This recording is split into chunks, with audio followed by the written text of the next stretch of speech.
So today we're going to start section 3, and at the beginning of the notes, we're just going to review a lot of our geometry skills. We're going to review Sohcahtoa. We're going to also review special right triangles, 30, 60, 90, and 45, 45, 90 triangles, because that's what we're going to be using when we're finding the trig values for large angles. So let's first review Sohcahtoa. This is an acronym that many geometry teachers use to help you remember what to put into the trig ratios. So the So part of this is for sine, and the O stands for opposite, and the H stands for hypotenuse. So again, if I abbreviate this is SIN, and then the So stands for opposite over hypotenuse. Yesterday we learned that it was Y over R. And again, you can do it either way. Remember cosecant, that's abbreviated as CSC, and this we learned to be the reciprocal, so R over Y, or hypotenuse over opposite. The Ka part here, this is for cosine. The A stands for adjacent, and the H stands for hypotenuse. So this we learned yesterday as X over R, but if you're using your Sohcahtoa, it's adjacent over hypotenuse. The secant, that's abbreviated as SEC, and that's the reciprocal, R over X, or hypotenuse over adjacent. And then the last two, tangent, TAN, Y over X, or if you use the TOA, opposite over adjacent. Cotangent, it's the reciprocal, so flip the X and the Y, or flip the adjacent and the opposite.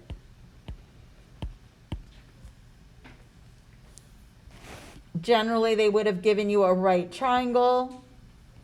It would have had a right angle labeled. They would have had the vertices labeled.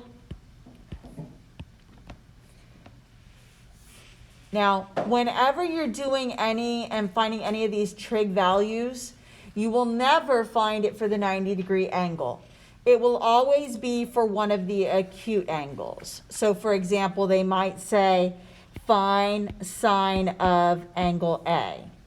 Then what you would need to do is label your sides in relation to angle A. This would be opposite to A, this would be adjacent to A, and this would be the hypotenuse. So be able to label the sides of your triangle based on the angle that they're asking you to find the trig value for. Let's try an example. Now, I know yesterday I told you there wouldn't be any 5-3 on the quiz. However, we are going to give you a triangle that you're going to have to solve without putting it on a coordinate plane. So for example, next slide would be an example that you might get on the quiz next week. This could be a possible quiz question. Now I'm going to add a little bit more information so you can actually answer this. I'm going to add in the vertices A, B, and C here. And now I'm going to ask you to find the 6 trig functions for angle A. So I need to label my sides in reference to angle A. So the side that's opposite to A is the 7. The side that's adjacent to the A is the 24. This side that's across from the 90 is the hypotenuse. Notice it's missing its value. How can I find out how long that hypotenuse is? Beautiful, the Pythagorean theorem. So I'm going to be doing a squared plus b squared equals c squared. Technically, that's what we were doing yesterday, because remember the hypotenuse is r, the adjacent is x, and the opposite is y. So I can do 7 squared plus 24 squared equals c squared, which is the hypotenuse. If you want to call it r squared, you can do that as well. 49 plus 576, which is 24 squared. Add them, I get 625. And now I have to square root it to get just c. And c equals 25. Now I have the length of the hypotenuse. So be able to find all three sides, and now we're going to put them into the 6 trig functions. And it'll tell you which angle to base it off of. For this question, it could have been A or it could have been B, but I want to see it for A. So we're going to do the sine of A. We're going to do the cosine of A, tangent of A, and the reciprocals. So cosecant of A, secant of A, and cotangent of A. So when you go to fill these in, you can either use the way that you learned it yesterday. For sine, it would be y over r, or opposite over hypotenuse, which is 7 over 25. Cosecant, flip it, 25 over 7. Cosine, adjacent over hypotenuse, or x over r. This will be 24 over 25. Secant is just the reciprocal, so flip it upside down. Tangent, opposite over adjacent, 7 over 24. And then cotangent, the reciprocal. And you're done. Be able to do this on the quiz, just given a picture of a triangle, find the missing side using Pythagorean theorem, and then fill it into the 6 trig functions. The next slide, we're going to practice this same skill. I'm going to change the numbers on the triangle that's there in the notes. Anybody still need this slide? All right, let's go on to the next one. Now, instead of having a 1 and a 2 here, I'm going to change this to a 3 and a 5. I'm going to add in A, B, C. Again, I want you to find the 6 trig functions for angle A. I need to find the missing side. Anybody recognize what type of triangle this is? They know the number? 3, 4, 5. This is a common one. You'll probably see this a lot on an SAT. They like to give this one a lot. Sometimes they scale it up and make it a 6, 8, 10. Now, let's say you don't know that. The other one on the previous slide was also a triple. So if you know your triples, it saves the time of doing Pythagorean theorem. So here what I could do, I could have said this was my little a, this is my little b, and this is my c. Let's say I didn't know that this was a 3, 4, 5. Then what I would have had to do is a squared plus b squared equals c squared. A squared plus 3 squared equals 5 squared. 9, 25. Subtract the 9. A squared equals 16. Square root it. And a equals 4. Now, remember what we've been doing all year long is when we solve for a variable squared, we would always put plus minus. But remember back to your geometry days, we don't want a negative side of a triangle, so we don't use the -4 here. We just keep the +4. Now that I have all 3 sides, now I can label them as opposite, adjacent, and hypotenuse and put them into the 6 trig functions. So again, I want them based on angle A. So opposite to A is the 4. The 5 is the hypotenuse. It's always across from the 90 degrees. And then the B is the adjacent. it's probably always a good idea to locate that hypotenuse first so you don't give it the name of adjacent. Technically, that 5 is adjacent to A, but the name hypotenuse takes over first. All right, so now I have all those on there. And again, if you're using X, Y, and R, adjacent is always X, opposite is Y, hypotenuse is R. So let's put them in. I need to do sine of A, cosine of A, tangent of A, cosecant of A, secant of A, and cotangent of A. So let's fill them in.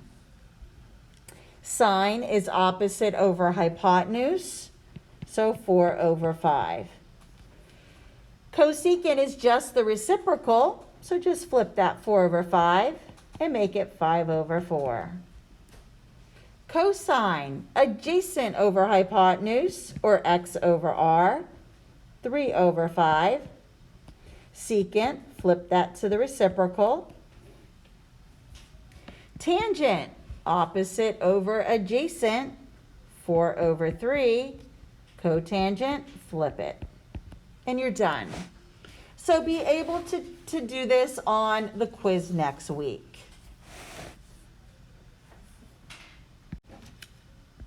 The next thing we're going to talk about are special right triangles.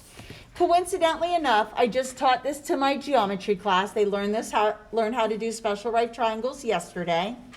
So, and I warned them that it does come back in Algebra 2. Now, when I would teach this to my geometry class, I didn't put just single numbers here. I would tell them that in the 45, 45, 90, this leg was A, this leg is A because they're congruent, but then the hypotenuse was whatever A was with square root 2 behind it. Now, for our purposes, we're not using the letter A. We're just putting it in here as a 1, 1 square root 2. For the 30, 60, 90, when I taught it to them yesterday, the side across from 30, I told them that was A. The side that's across from 60 is whatever A is with root 3 behind it. And then the hypotenuse was always whatever A was times 2. For our purposes, we're just using the 1, the 2, and the square root 3 for the 30, 60, 90. And for the 45, 45, the 1, 1 root 2. Now, in the past, I've always, you've had to memorize this. And you didn't really need to memorize this for SATs. So when you go to do this, the way that I keep track which one gets root 2 and which one gets the square root 3, I look at the 45, 45 as having two 45-degree angles, and that gets the square root 2. Whereas the 30, 60, 90 has 3 different angle numbers, so it gets the square root 3. Whatever trick you're going to come up with to help you remember it, it helps you in the long run. All right, so we're going to be doing the 6 trig functions for the acute angles here. Again, remember, I'm never going to ask you to find any of the trig values for the 90 degrees when it's this triangle. It's always for the acute. So let's go ahead and take a look. So I'm going to first do all 6 for the 30-degree angle and then all 6 for the 60. So let me go ahead and redraw the triangle right next to it. So if I draw in my triangle,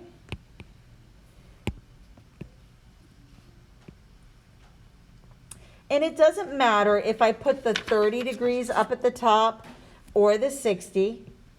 Just remember that the side across from the 60 is the square root of 3.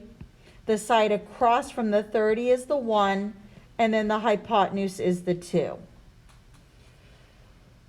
Now, for the first white box, they want us to do them all based off the 30.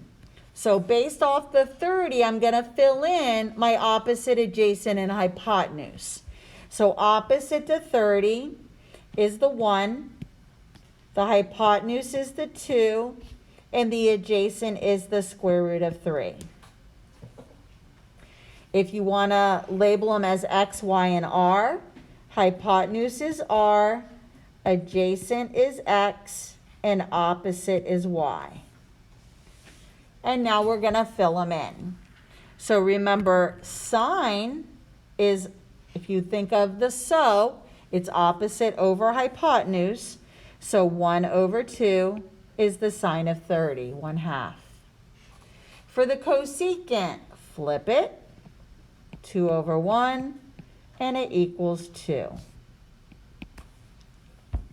Miss Corey, Milka's laptop died, but she's like in the waiting room. Okay, thank you. I'll let her in.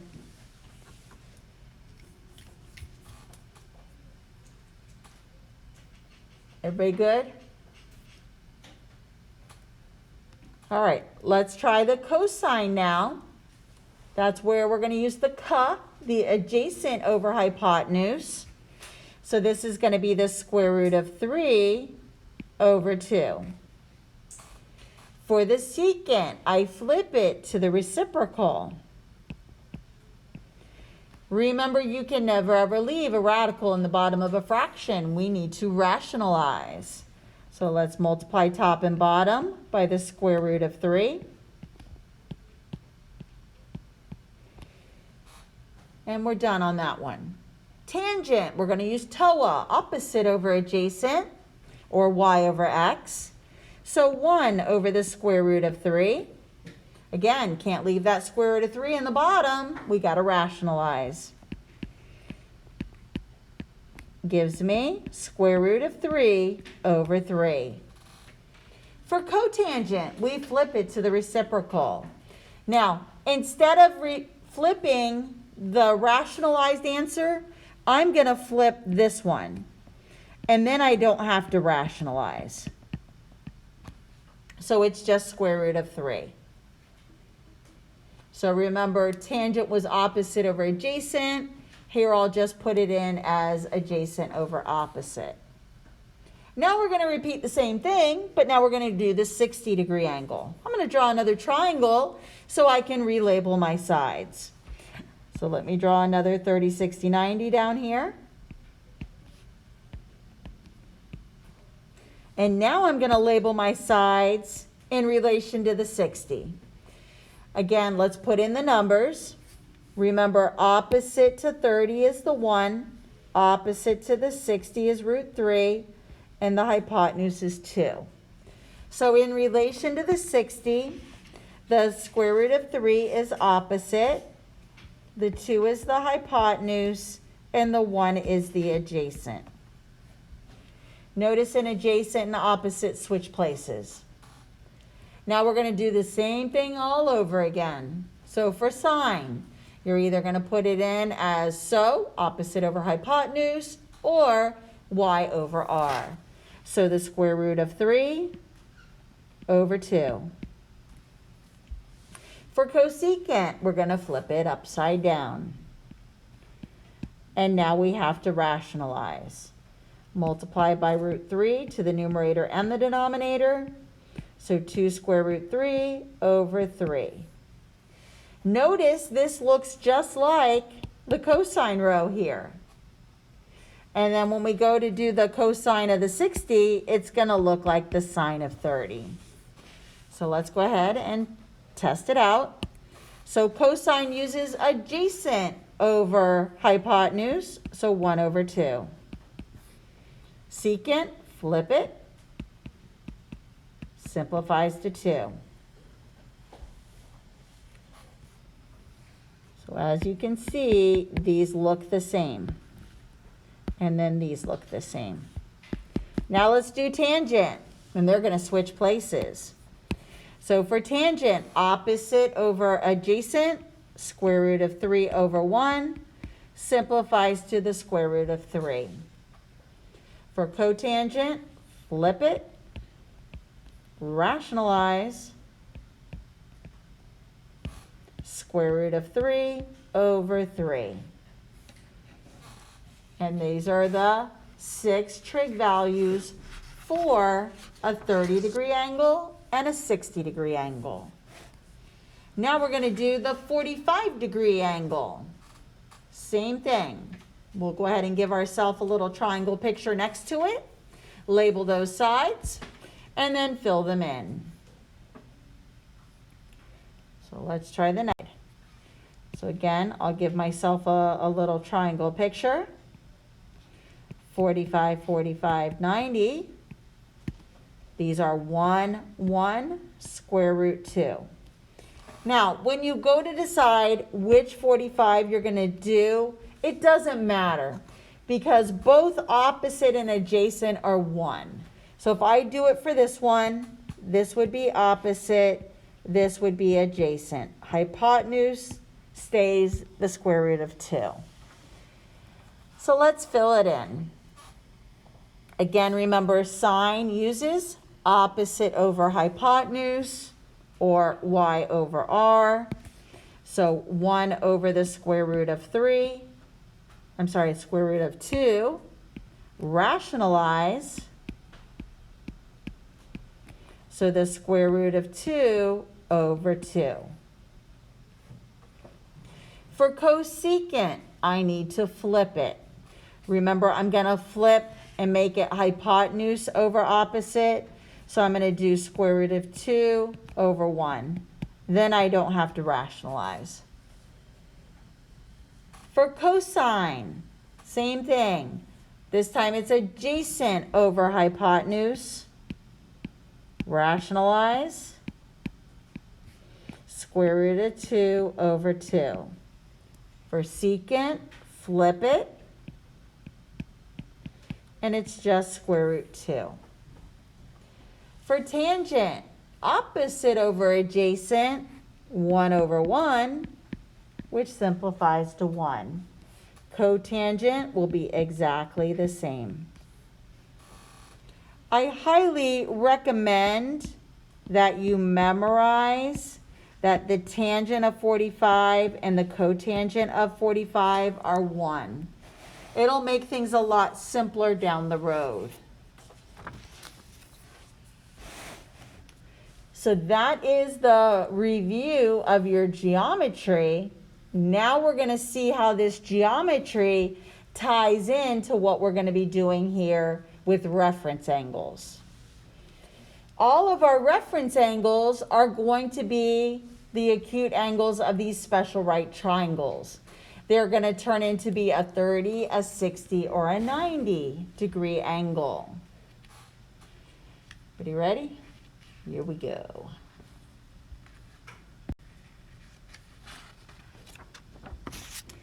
So first thing we're going to do is define what a reference angle is. And a reference angle is going to be the acute angle that is the distance between the angle that's given and the x-axis. What we're going to be doing is graphing these swirly angles, and then from that terminal side, we're going to see what the distance is to get back to the x-axis. Never draw your triangle back to the y-axis. This is the common mistake that students make, is they draw their triangles to the y-axis, not to the x-axis. So, for example, let me show you what these reference angles are going to look like. So if I have my coordinate plane here, my reference angles are going to look like a bow tie. So if I draw in some angles here, you're going to make it, the triangle, form back to the x-axis. So your reference angles are all going to be located here. Notice when I made my triangle, I made it go back down to the x-axis or up to the x-axis. Never make your triangle go back here to the y-axis. And you're going to see these and what I mean by them. All right, so let's take a look of how to find reference angles. So when your angle that you're graphing is an acute angle, when it's located in quadrant 1, the reference angle is just going to be that angle that ends up in quadrant 1. So for example, if I ask you to draw a 30-degree angle, that 30 degrees is my reference angle, and there's my triangle. If I ask you to draw a 135-degree angle, the way that you could calculate it without graphing is you take 180 degrees and subtract the angle you're graphing. So if I wanted to graph 135, I could subtract this, and my reference angle is going to be 45 degrees, RA, reference angle. Now, I'm going to graph it just to show you what it looks like. So if I graph it here, if I graph 135 degrees, I'm going to go 90, and then I need to go 45 degrees more, making the distance back to the x-axis my triangle. So my reference angle to get back to the x-axis is 45 degrees. Let's say I wanted to draw a 210-degree angle. That ends up in quadrant 3. So I take the angle and I subtract 180. And that would give me my reference angle of 30 degrees. So let's graph this one. I go 90, then 180, and to get to 210, I need to go 30 degrees more. That's my reference angle, and again, you need to go back to the x-axis. For quadrant 4, let's say we wanted to graph a 330-degree angle.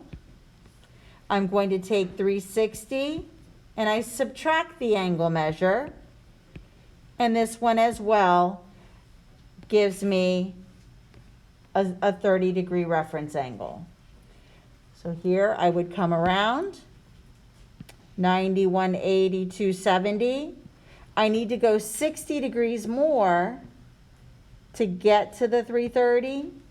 However, my reference angle is what it takes to get to the x-axis, so that reference angle is 30. And we're going to see what all this means. We'll try to do 4 examples, and then I'll do the rest on Monday. Pretty good? All right, let's try the next slide. So it wants me to find the sine of 210. So what I need to do is figure out where 210 degrees is located. So let me graph it.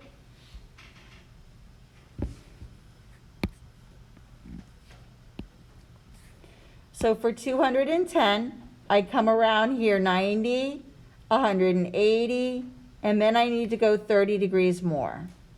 This is my 210-degree angle. Notice the fastest way back to the x-axis is going to be right here, and it's 30 degrees. Now, because it ended up in quadrant 3, I could have also, to find the reference angle, taken 210, subtracted 180, and that gives me my reference angle. Now, here's where memorizing the sides of the 30, 60, 90 come into play. Let me zoom in here. So now I've created a triangle here. Right here is my right angle. Up here is the 30. Right here is 60. You need to memorize that the side across from the 90-degree angle is your hypotenuse, which is 2. The side across from 30 is 1. And the side across from 60 is the square root of 3. So the 1, 2, 3. Now, what we also need to take into consideration are the signs of the order pairs in quadrant 3. So let's review those signs. So when it's in quadrant number 1, You know the signs on your ordered pairs when you graph them are going to be x is positive and y is positive. When it's in quadrant 2, we know the x will be negative, but the y will be positive. In quadrant 3, x is negative and so is y. And then lastly, in quadrant 4, x is positive and y is negative. So the 210-degree angle ended up in quadrant 3. So I need to add those signs to the root 3 and the 1. So let me come back here now. So I'm going to add and put negative signs in front of the square root of 3 and in front of the 1. Because the square root of 3, this is my x, this is my y, this is my r. Maybe I'll do lowercase. So you can either still use the x, y, and r, or in relation to the 30, this side is opposite, this is hypotenuse, and this is adjacent. So now let's go ahead and see which trig function they want us to find. They wanted us to find sine. Sine is opposite over hypotenuse. So for sine, I'm going to do -1 over 2. So the sine of 210 is -1/2.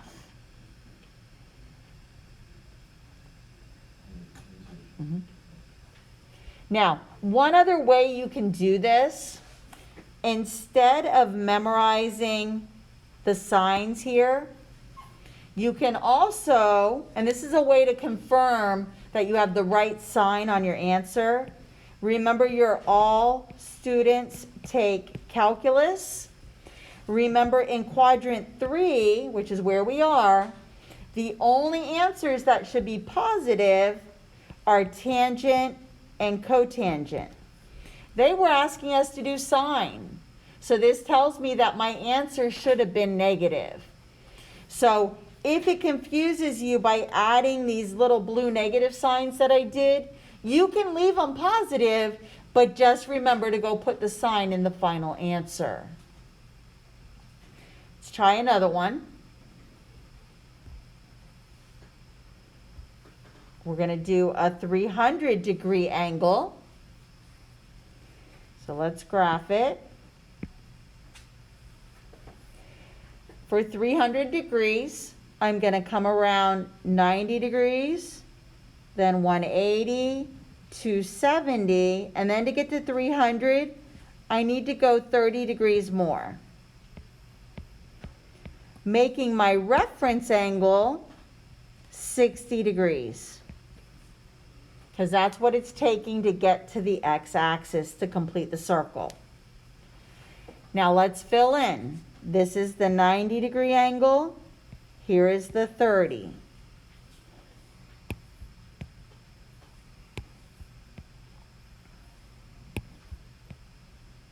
Move the 300. All right. So now I'm going to label my 1, 2, 3s. Remember, across from 30 is going to be the 1. The side opposite 60 is the square root of 3. And the hypotenuse is 2. The signs for my order pair in quadrant 4 are going to be positive, negative. So the square root of 3 needs to be negative. The 1 is positive. That R value, that 2, is always positive. It's a distance. You can also do your all students take calculus to confirm. So if you do it that way as well, remember in quadrant 4, which is where we are, only cosine and secant are positive. So this tangent of 300, when I'm done, needs to be a negative answer. Now let's label the sides based on the 60. The square root of 3 is opposite. The 1 is adjacent. And the 2 is the hypotenuse.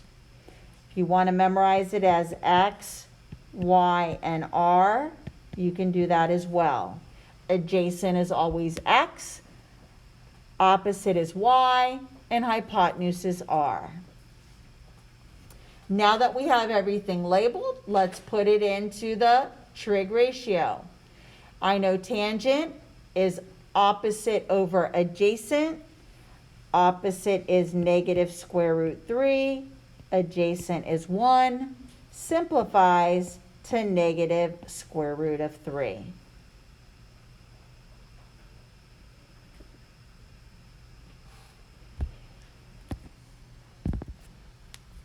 Let's try 2 more.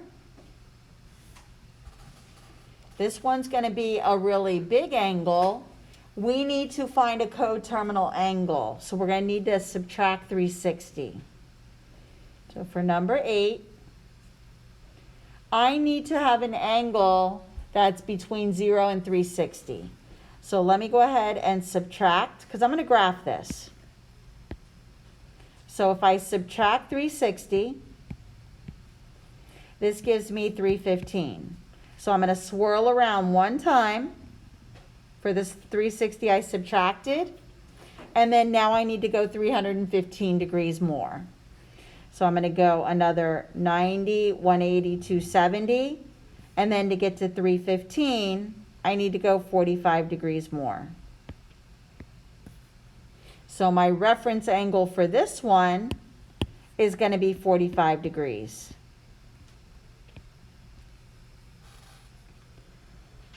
So now we can label the 45, 45. So again, the right angle is here. Remember the legs on the 45, 45 are 1, 1, square root 2.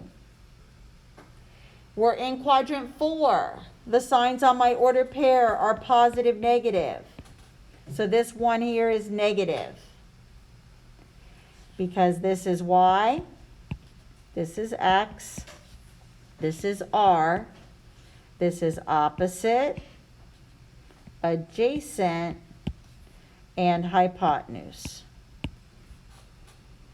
They're asking me to find tangent again. Tangent uses opposite over adjacent. So opposite is -1, adjacent is +1. So tangent of 675 is -1.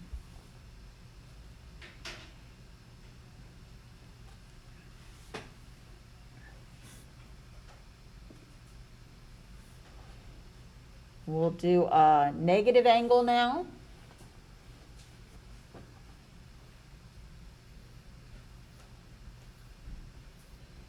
So now we're going to graph negative 240 degrees. Remember, when you graph a negative angle, you go clockwise. So we're going to go here, 90, 180, and then to get to 240, I need to go another 60 degrees. So my reference angle here is 60. Up here will be 30. Down here is the 90. Remember, this side across from 30 is 1. Across from 60 is square root 3. And the hypotenuse is 2. Remember, the signs in quadrant 2 are going to be negative, positive. So the 1 is negative and the square root of 3 is positive. This is going to be x. This is y. This is r. In relation to the 60, this is opposite, adjacent, and hypotenuse. They want me to find cosine this time. Cosine is going to use adjacent over hypotenuse. Adjacent is -1, hypotenuse is 2. You can leave it like that, or you can pull the negative sign out front. And you're done.